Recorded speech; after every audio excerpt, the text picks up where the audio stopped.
Hello guys, what's up once again? Palaboy OFW here. So for today's vlog mga idol, medyo late tayo ng konti at ngayon ay naglabas na ang SB19 World Tour simula at wakas mga idol.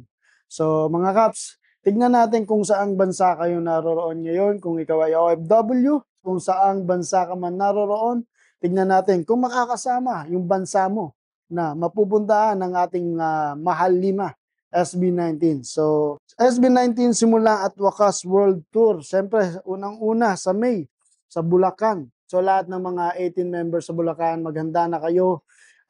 Sagad nyo na yung ipon nyo para sa ticket. At sa mga estudyante na hindi pa kaya, relax-relax na lang, baka may live streaming sila sa kanilang mga platforms. So, sa June naman, ang SB19 ay nasa Taipei. July, San Francisco, California, Los Angeles, California, Toronto, Ontario, Calgary, Vancouver, and Temecula sa July, no, yung SB19. Simula at wakas World Tour. Excited na ba kayo mga Kaps? Sa August naman 2025 mga Kaps, sa Honolulu. Tapos sa Singapore. Sa October naman mga Kaps, sa Dubai, Doha, Riyadh, Jeddah. Dito sa Middle East, problema wala sa Kuwait kasi medyo mahigpit pa ang Kuwait sa mga concert, no? So, at more cities to be announced soon. Makakapunta sila sa Sydney, Melbourne, Tokyo, at Hong Kong, mga Kaps. So, this is under 1Z Entertainment na pinamumunuan ni Pinunong Pablo. Yan, mga kapatid. At basahin naman natin ang mga reaction ng ating mga tropa. Ang sabi rito, Bulacan and Taipei and hopefully Tokyo. I'm so ready for so. Alright? So, SB19, 18 Quezon City Chapter, 18, mag-ready na tayo for Bulacan. Cancel na muna ang Valentine's Day.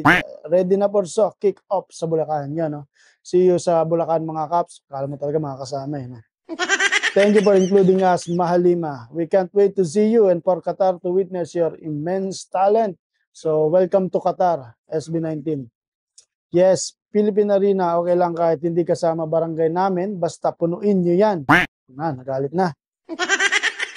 Lapagan ng ipon, ipa-sold out natin to. Yon, sa mga estudyante na nakapag-ipon, congratulations sa inyo. At sa kung hindi, next time, marami pa tayong panahon para magkita-kita at magsasama-sama mga Kaps. So, mag-aral muna ng mabuti and then soon, tumambay kayo sa concert ng Mahalin.